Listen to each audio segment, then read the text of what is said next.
পয়লা বৈশাখ মানেই হচ্ছে আনন্দ, সেই আনন্দ যে আনন্দ আমরা ছোটবেলায় করেছি। এখন অবশ্য পয়লা বৈশাখে ততটা আনন্দ না হলেও বাচ্চাদের জন্য কিন্তু আনন্দ সবসময় থাকে। আজকে আমি চলে এসেছি এমন একটি জায়গায় যেখানে পয়লা বৈশাখটা সেই ছোটবেলাতে আমাকে ফিরিয়ে নিয়ে যাচ্ছে। পয়লা বৈশাখে সেই ছোট ছোট জিনিসগুলো, এটা এইসব কেনার জন্য কত মানুষের কাছ থেকে টাকা নিয়েছি, কত বাবার পকেট থেকে টাকা নিয়েছি, অসংখ্য মানুষকে সালামি দিয়েছি শুধুমাত্র পয়লা বৈশাখের জিনিস কিনবো বলে। সো এখানে কিন্তু অসংখ্য জিনিস আসে, রকমারি জিনিস, বাচ্চাদের চোখ ধাঁধা করে দেবে। এখানে যদি কেউ আসে তাহলে কিন্তু কিছু না কিছু আপনাকে কিনতেই হবে। সো লোকেশন বলে লাভ নেই, কারণ অনেকে বাংলাদেশের বাইরে থেকে দেখছেন, বাট আপনাদের এই ভিডিওর মাধ্যমে দেখিয়ে দিলাম যে আসলে ছোটবেলার সেই শৈশবটা, যেই শৈশবে আমরা মেলায় যাওয়ার জন্য টাকা জমিয়ে রাখতাম। এখানে ছোট ছোট বাচ্চারাও কিন্তু চলে এসেছে, অসংখ্য বাচ্চারা কিন্তু এখানে চলে এসেছে মেলারে ভিজিট করতে। এছাড়াও এই মেলার আরো একটা আকর্ষণ রয়েছে নাগরদোলা। এটাতে উঠলে কিন্তু হাত পা সবারই কাঁপে।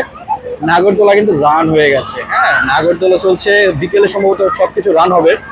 কার কার সাহস আছে এখানে ওঠার একটু কমেন্ট করে জানাবেন। অনেক বাচ্চারা দেখতে পাচ্ছে এখানে চলে এসেছে। তো কার কার সাহস আছে এখানে ওঠার? এখানে উঠলে কিন্তু আমার হাত পা কাঁপে, ঠিক আছে? দেখেন কি অবস্থা, ও মাই গড, ও মাই গড। আমি ভাই এখানে জীবন উঠতে পারবো না, আপনাদের কারো সাহস থাকলে জানাবেন। অসংখ্য বাচ্চারা কিন্তু চলে এসেছে এখানে, সরি ভাই। তো এটা হচ্ছে নাগরদোলা, সেই মজার নাগরদোলা, যেটা না হলে পয়লা বৈশাখ আসলে হয় না। তো নাগরদোলা এখানে অ্যাভেলেবেল আছে। তো মজা লাগলো এখানে এসে।